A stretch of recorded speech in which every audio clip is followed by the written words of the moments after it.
UFC Rio delivered plenty of excitement, and one former champion is determined to turn his momentum into another run at gold. In the co-main event at the Pharmacy Arena, Figueiredo earned a hard-fought split decision victory over Montel Jackson, snapping a two-fight skid that had put his bantamweight standing in jeopardy. For Figueiredo, the bout was more than just a win. It was a reminder that the former flyweight king still belongs among the elite. Speaking on the ESPN Plus post-fight show, Figgy made it clear that he's already thinking about what comes next, and ideally, it's a fight that puts him right back into the title picture. "I'll fight whenever the UFC wants me to fight," Figueiredo said. "Maybe year-end. If the UFC wants it, maybe it can set me up nicely to dispute for the belt." The Brazilian star admitted Jackson's grappling defense caught him off guard. "It was kind of surprising how well he was able to defend my takedown attempts and everything," Figueiredo said. "But we trained really hard. He actually landed and connected a punch at the end of the first round, but nothing apart from that. I was able to put on a good fight." Despite being tested, Figueiredo showcased flashes of the explosiveness and durability that once made him one of the most feared fighters at 125 pounds. Since moving to bantamweight, he's gone toe-to-toe with some of the division's best, notching wins over Rob Font, Cody Garbrandt, and Marlon Chito Vera before setbacks against Petr Yan and Corey Sandhagen temporarily slowed his rise. Now, with a statement win back in Brazil, Figueiredo believes he's only a victory or two away from reclaiming contender status. The bantamweight division, however, is crowded with killers. Reigning champion Merab Dvalishvili is reportedly targeting a rematch with Yan, while Umar Nurmagomedov and Mario Bautista are set to square off in a potential title eliminator later this year. That could leave Figueiredo needing one more big win, perhaps against a top-5 name, to earn a crack at the #1 contender spot. Still, if Saturday's performance proved anything, it's that Figueiredo isn't done chasing gold. The 36-year-old fan favorite continues to evolve with every fight, and a strong finish to 2025 could see him back in the mix for the UFC bantamweight title.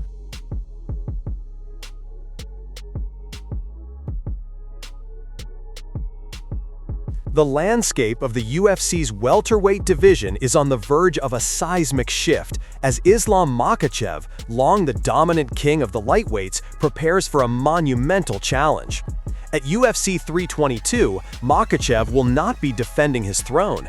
Instead, he has vacated it to pursue a legacy-defining goal, capturing a second world title.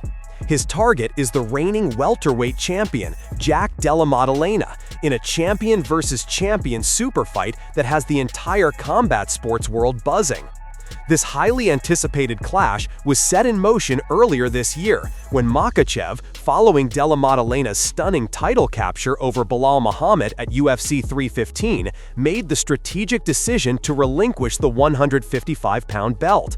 This move cleared his path to challenge for the 170-pound crown without holding up the competitive lightweight division, signaling his full and undivided focus on conquering a new weight class. As the fight draws near, a little over a month out from the event, Makachev has already captured the attention of fans and pundits alike with his visibly transformed physique. A recent video circulating online, originally posted to Chris Fade's Instagram story, showed the Dagestani phenom wrestling on a beach in Dubai, showcasing a notably larger and more muscular frame than fans are accustomed to seeing during his grueling lightweight cuts. The reaction on social media has been one of both shock and anticipation. One fan exclaimed, "Looks like a middleweight," highlighting the significant bulk Makachev has added. Others pointed to the potential performance benefits, with one noting, "Probably the first time in years he's feeling healthy," and adding, "We'll probably see the best Islam ever since he doesn't need to die to make weight." The prevailing theory among observers is that this move to welterweight could unlock a new, even more formidable version of Makachev. As another fan astutely put it, moving up to welterweight clearly suits him, and if his power scales with that extra size, things could get dangerous at UFC 322. However, not everyone is convinced that size and skill will be enough to dethrone the Australian champion. In a surprising prediction, top-ranked lightweight contender Beneil Dariush has cast his vote for the defending title holder. Dariush, who has long been in the mix at 155 pounds and once confidently claimed he could finish Makachev on short notice, recently offered his analysis for the upcoming super fight. When asked for his prediction by Helen Yi, Dariush did not hesitate. "I'm gonna lean towards JDM," he stated, explaining that he believes the natural size difference will be a critical factor. "I feel like the size will make a difference," Dariush elaborated.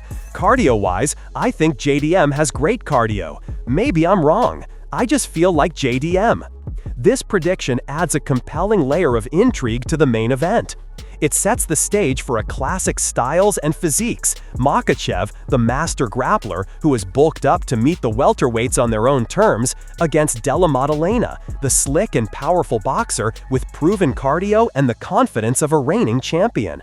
As fight night approaches, the world waits to see if Makachev's calculated gamble and physical transformation will pay off, or if Dariush's forecast of an and still victory for Jack Della Maddalena will prove correct.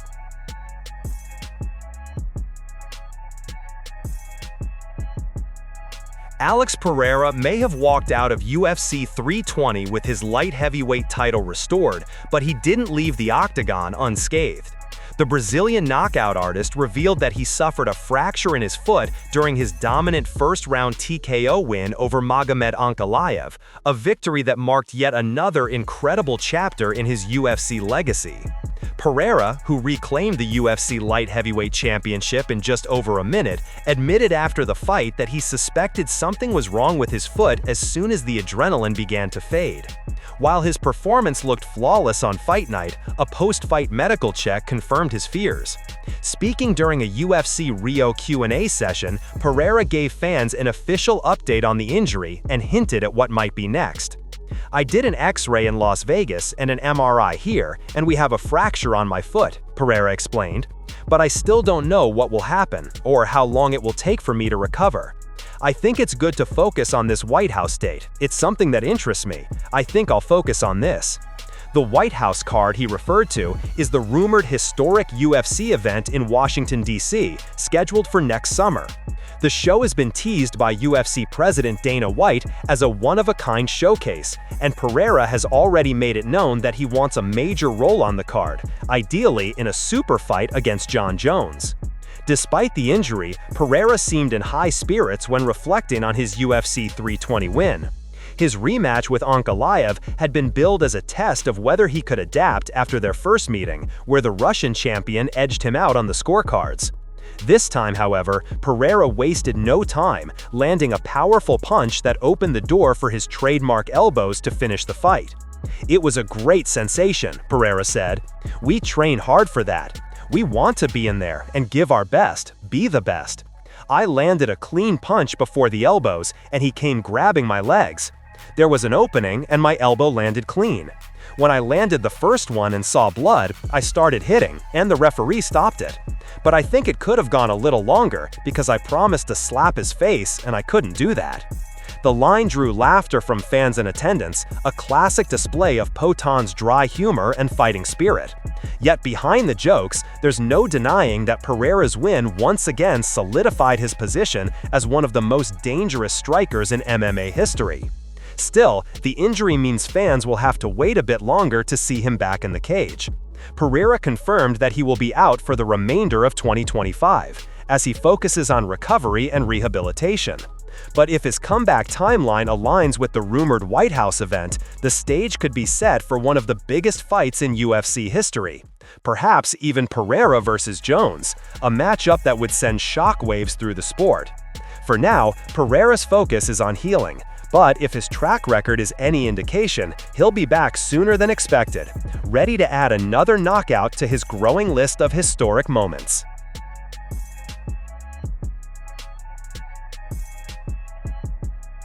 The vibrant atmosphere of UFC Rio was electrified this past Saturday night, not only by Charles Oliveira's triumphant return to the win column, but also by the massive fight proposal that followed. Fresh off a dominant victory, Do Bronx has set his sights on a fan-friendly showdown that has the combat sports world buzzing. Oliveira entered the octagon to face a dangerous and game Mateusz Gamrot, who stepped in on short notice after the originally scheduled Rafael Fiziev was forced to withdraw due to injury. While Gamrot presented a formidable wrestling challenge, Oliveira's world-class grappling once again proved to be the difference-maker. After a competitive first round, Oliveira seized an opportunity in the second, swiftly taking Gamrot's back and sinking in a fight-ending rear-naked choke to force the tap. The victory was a crucial bounce-back for the former UFC lightweight champion, who had lost his title to Islam Makhachev and was then stopped by the current champion Ilia Topuria. The celebration that followed was pure Brazilian passion, as Oliveira waded into the ecstatic home crowd. But the most significant moment came during his post-fight interview inside the octagon. With the arena still roaring, Oliveira directed a clear and concise call to the UFC's chief business officer. "Hey Hunter, Charles Oliveira and Max Holloway, BMF, let's make that happen," Oliveira declared, immediately setting social media ablaze. The recipient of the challenge, the reigning BMF title holder Max "Blessed" Holloway, did not keep fans waiting for an answer. During a live stream on Kick, Holloway responded with characteristic coolness and clear interest. "Why wouldn't I be interested in that?" Holloway said, acknowledging the appeal of the matchup. The history between the two adds a compelling layer of intrigue. Holloway and Oliveira fought once before, all the way back in 2015, a time before either fighter had reached their championship prime. That contest ended anticlimactically in the first round when Oliveira suffered an injury and was unable to continue, resulting in a TKO victory for Holloway. A rematch in 2026 would be about more than just a belt. It would be about settling a what-if that has lingered for over a decade. Holloway alluded to this unresolved history in his response. "We've been talking about this fight," Holloway explained. "Me and him have a history. He's blaming the first fight on some type of injury. I guess we get to figure it out now." While the fight is a tantalizing prospect, fans will need to exercise patience. Holloway is currently on the sidelines, recovering from an injury sustained during his legendary BMF title victory over Dustin Poirier this past July. Blessed has stated he will be out for the remainder of 2025, with no exact timeline for his return. The narrative for this potential super fight is perfectly aligned. Both Oliveira and Holloway have recently rebounded from losses to the dominant Ilia Topuria, and both are on a mission to climb back into undisputed title contention. A clash for the BMF belt serves as a perfect blockbuster to re-establish the winner as a top-tier draw and a clear threat to the champion. For now, the fighting world has a new dream matchup to anticipate, a chance to see two of the sport's most exciting and respected veterans run it back, with a symbolic badge of honor and a clear path to gold on the line.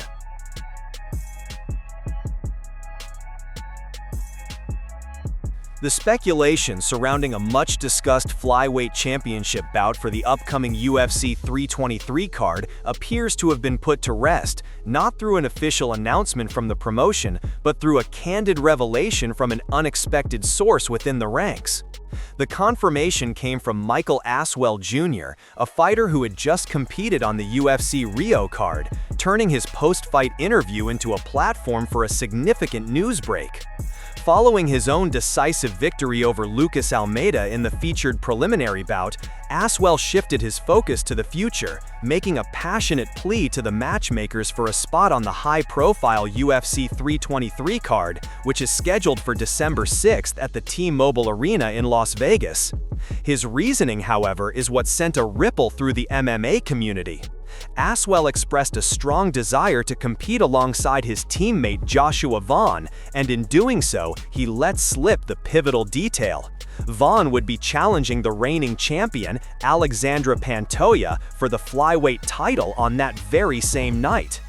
This offhand confirmation finally solidifies what had been a persistent rumor within the sport. Joshua Vaughn, with a record of 5-1 in the UFC, catapulted himself into the #1 contender position with a stunning short-notice victory over the dangerous former title challenger Brandon Royval at UFC 317 in June. Since a knockout loss to Charles Johnson over a year ago, Van has been on a relentless tear, compiling 5 consecutive victories. His momentum reached a fever pitch this past summer when he achieved a rare feat, securing a finish over Bruno Silva at UFC 316 and then turning around just 4 weeks later to outclass Royval, demonstrating a blend of durability, skill, and ambition that made him an undeniable candidate for a title shot.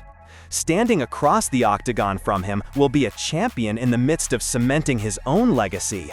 Alexandre Pantoja, who captured the title from Brandon Moreno at UFC 290, will be entering his 5th title defense, a remarkable run of dominance in one of the sport's most competitive divisions. Currently riding an 8-fight winning streak, Pantoja has proven to be a formidable and resilient champion. His reign has seen him successfully turn back challenges from a roster of top contenders, including a dominant victory over Royval at UFC 296, a hard-fought decision against the surging Steve Erceg at UFC 301, and decisive finishes over international standouts Kaya Sakura and Kai Kara France. This fight against the hungry and ascending Van represents another crucial test for the king of the flyweights. The stage for this clash, UFC 323, is itself a landmark event, slated to be the final pay-per-view of the UFC's ESPN era before the promotion transitions to its new broadcast partnership. With Michael Aswell Jr. now also hoping to secure his place on the card, the night is shaping up to be a significant one, headlined by a compelling championship bout between a battle-tested champion and a challenger whose rapid ascent has now been unexpectedly and publicly confirmed.